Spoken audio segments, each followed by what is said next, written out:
ये बात है 17 जनवरी 2018 की। जम्मू कश्मीर में मौजूद कथवा के पास एक जंगल में 8 साल की बच्ची आसिफा की लाश मिलती है। उसके बाद वहां पे पुलिस आती है और बॉडी को ऑटोप्सी के लिए भेज दिया जाता है। ऑटोप्सी रिपोर्ट में पता चलता है कि इस बच्ची के साथ गैंग रेप किया गया है और उसकी मौत पत्थर से पीट पीट कर और गला घोट कर की गई है और इसी के साथ उसकी रीढ़ की हड्डी को भी तोड़ दिया गया है। इसके अलावा ऑटोप्सी रिपोर्ट में ये भी पता लगा है कि आसिफा को कई दिनों से नशीली दवाइयाँ दी गई थी ताकि वे होश में ना आ सके। इन सभी रिपोर्ट से पता चल रहा था कि ये कोई हादसा नहीं बल्कि सोची समझी साजिश थी। आखिर इस मासूम बच्ची की क्या गलती थी कि उसकी इतनी गंदी हालत की गई थी।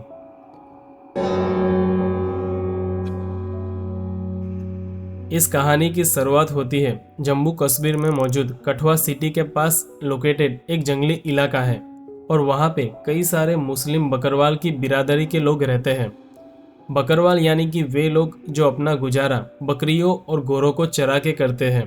ये लोग कभी भी एक जगह पे नहीं रहते। वे लोग मौसम के हिसाब से अपनी लोकेशन को चेंज करते रहते हैं, कभी कठुआ के एरिया में तो कभी कश्मीर के एरिया में। अगर कश्मीर में ज़्यादा बर्फ़ हो जाती तो वे लोग जानवरों को पालने के लिए निचले इलाके में आ जाते और वहाँ पे अपना बसेरा करते। और उसी मुस्लिम बकरवाल में से एक परिवार था आसिफा बानो का, जो कठुआ जिले के रसाना गांव के पास रहने आए थे। आसिफा के पिता का नाम मोहम्मद यूसुफ और उसकी माँ का नाम नसीमा था। ये जो हम आसिफा की बात कर रहे हैं वो मोहम्मद यूसुफ और नसीमा की सगी बेटी नहीं थी। कुछ सालों पहले मोहम्मद और नसीमा की 2 बच्चियां थीं जो एक्सीडेंट में मर गई थी। आसिफा मोहम्मद यूसुफ के साले मोहम्मद अख्तर की बेटी थी, जिसे उन्होंने 2010 में अडॉप्ट किया था जब वे 2 साल की थी। आसिफा और उसका परिवार जिस इलाके में अपना घर बना के रह रहा था यानी कि रसाना गांव के पास, वहां पर ज़्यादा हिंदू कम्युनिटी के लोग रहते थे।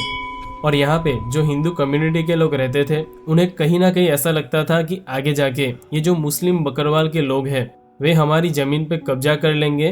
और इसी वजह से कई बार इन बकरवाल और हिंदुओं के बीच झगड़े हो चुके थे। और उन्हीं हिंदुओं में से एक था सांजीराम। सांजीराम एक 60 साल का रिटायर्ड रेवेन्यू ऑफिसर था जो पटवारी में अपनी सर्विस से रिटायर हो गया था और अब वे रसाना गांव के देवस्थान टेम्पल में एक केयर टेकर का काम कर रहा था। सांजीराम भी ये बकरवाल कम्युनिटी को पसंद नहीं करता था और इसीलिए सांजीराम भी कई बार इन लोगों से झगड़ा कर चुका था। सांजीराम चाहता था कि कुछ भी करके ये लोग ये इलाका छोड़ के भाग जाए। उसके बाद भी कई बार झगड़े हुए और ये सिलसिला ऐसे ही चलता रहा। उसी दौरान कई बार सांजीराम ने आसिफा को देखा था। तब सांजीराम सोचता है कि क्यों ना आसिफा को किडनैप किया जाए और उसे मार दिया जाए ताकि उस डर से ये बकरवाल के लोग यहाँ से भाग जाएंगे। 7 जनवरी को सांजीराम अपने भतीजे को कॉल करता है और उसे कहता है कि तुम आसिफा को किडनैप कर लेना जब आसिफा मेरे घर के पास अपनी बकरियां और घोड़े चराने आएगी। उसके बाद सांजीराम का भतीजा अपने एक दोस्त को ये सारा प्लान शेयर करता है जिसका नाम था परवेश कुमार उर्फ मुन्नू।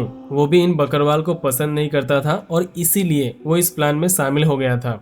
उसके बाद 9 जनवरी को वो दोनों वहाँ के लोकल एरिया से बेहोशी की दवाइयाँ खरीदते हैं ताकि वे लोग आसिफा को बेहोश कर सके।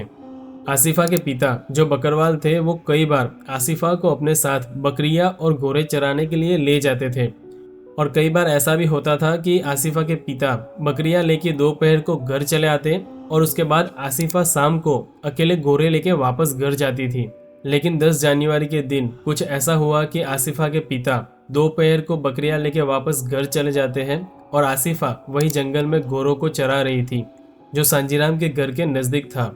आसिफा जिन घोड़ों को चरा रही थी उनमें से कुछ घोड़े के बच्चे उसे दिखाई नहीं देते। तब आसिफा उन्हें खोजते खोजते सांजीराम के घर के पास चली जाती है और उसी दौरान सांजीराम का भतीजा आसिफा को एक औरत से अपने घोड़ों के बारे में पूछते हुए देख लेता है और उसी समय सांजीराम का भतीजा परवेश कुमार को कॉल करता है और जंगल में रेडी रहने के लिए कहता है।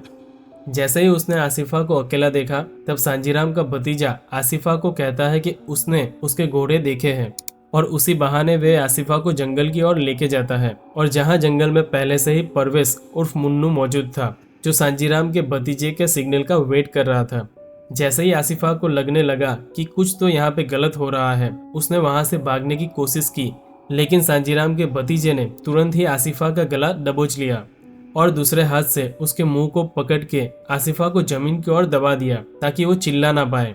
उसके बाद आसिफा भाग पाए उससे ही पहले परवेश ने उसके दोनों पैरों को पकड़ लिया और सांजीराम के भतीजे ने आसिफा को एक एक करके बेहोशी की गोलियां खिला दी।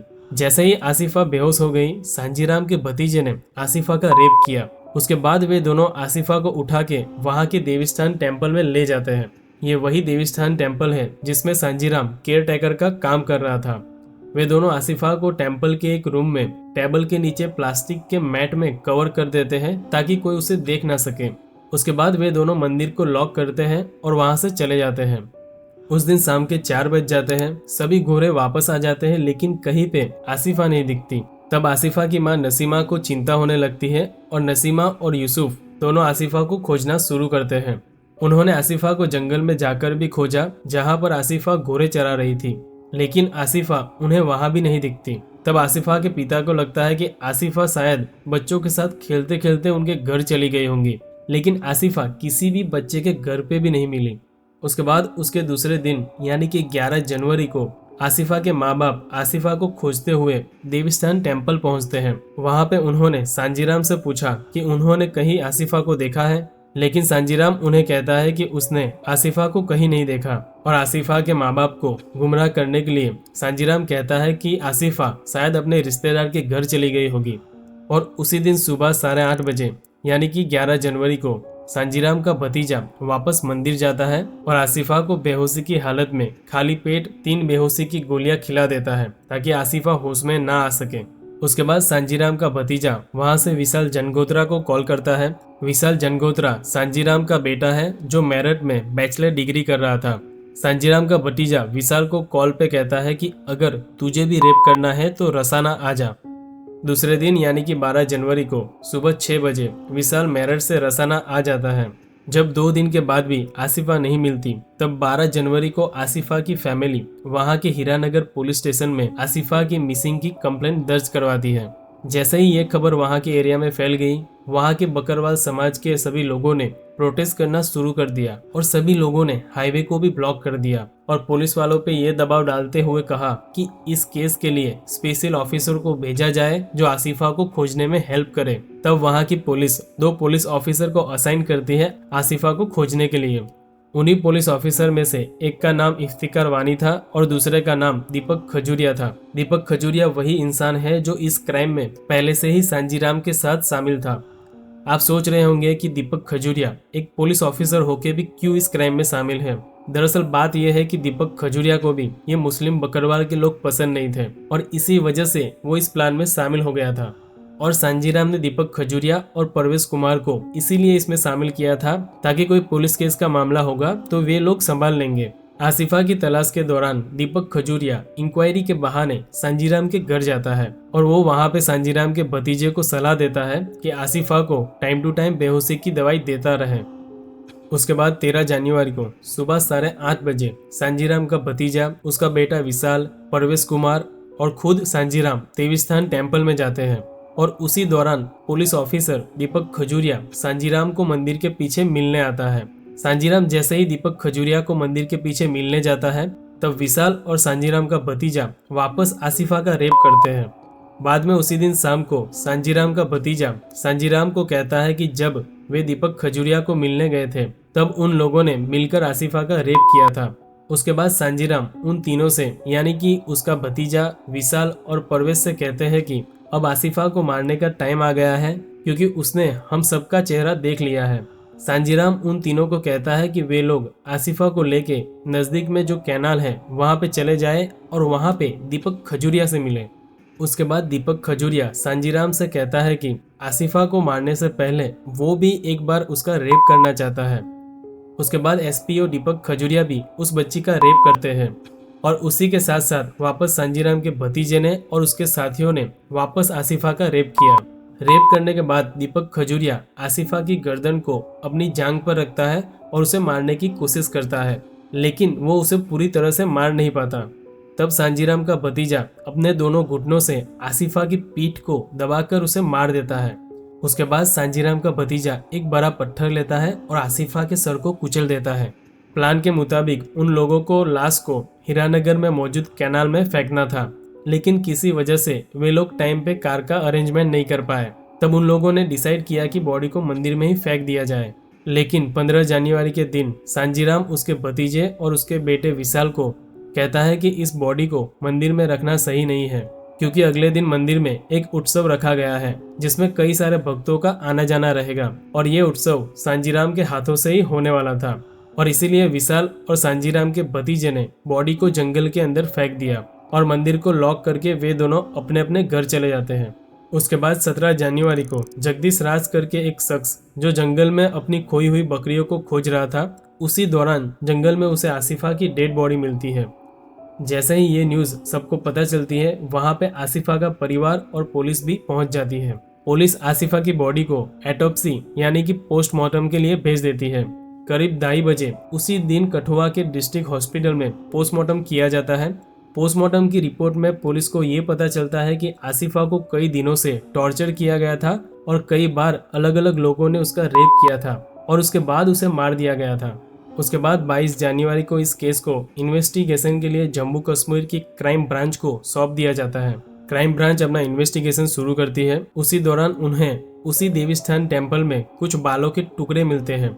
उसे तुरंत ही फॉरेंसिक लैब में न्यू दिल्ली भेज दिया जाता है ताकि कंफर्म किया जाए कि वे जो बाल के टुकड़े हैं वे आसिफा के हैं या नहीं। और जैसे ही क्राइम ब्रांच को वहां की रिपोर्ट रिसीव होती है, तब कंफर्म हो गया था कि वे बाल के टुकड़े आसिफा के ही हैं। जैसे ही ये बात सांजीराम तक पहुंची कि पुलिस को ये बात पता चल गई है कि क्राइम देवीस्थान टेम्पल में ही किया गया है, तब उसने सामने से ही अपने आप को पुलिस को सरेंडर कर दिया।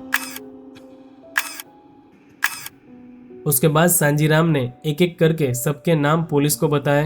टोटल 8 लोग इस क्राइम में शामिल थे, जिसमें एसपीओ दीपक Khajuria, head constable Tilak Raj, sub inspector आनंद दत्ता, एसपीओ सुरेंद्र वर्मा, परवेश कुमार उर्फ मुन्नू।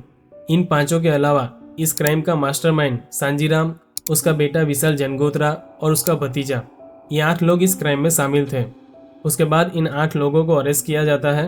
100 से भी ज्यादा सुनवाई होने के बाद आखिर 3 जून 2019 को पठानकोट की स्पेशल कोर्ट ने इन 6 लोगों को रेप और मर्डर के गुनहगार के रूप में सजा सुनाई और उनमें से दीपक खजूरिया, सांजीराम और परवेश कुमार को 25 साल की सजा और 1 लाख का जुर्माना देने की सजा दी जाती है। और बाकी के 3 लोग यानी कि तिलक राज, आनंद दत्ता और सुरेंद्र वर्मा को 5 साल की जेल और 50,000 का फाइन लगाया जाता है, क्योंकि इन तीनों ने एविडेंस को मिटाने की कोशिश की थी और उन्होंने सांजीराम से 4 लाख की रिश्वत भी ली थी।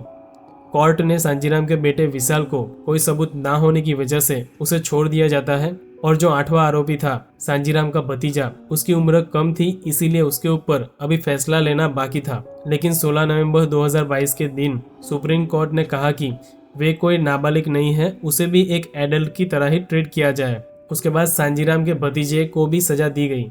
लेकिन इन सबके बीच इंसानियत कहीं ना कहीं गिर गई थी, क्योंकि जब आसिफा की बॉडी को दफनाने की बात आई, तब कई सारे हिंदुओं ने ये कहा कि आसिफा की मुस्लिम बॉडी को अगर यहाँ पे दफनाया गया तो हमारी हिंदू जमीन अपवित्र हो जाएगी। आप सोच भी नहीं सकते कि इंसान किस हद तक नीचे गिर सकता है। तो दोस्तों, ये थी आसिफा बानो की सच्ची दर्दनाक कहानी। अगर वीडियो थोड़ा सा भी अच्छा लगा हो तो वीडियो को लाइक और चैनल को सब्सक्राइब करना ना भूलें।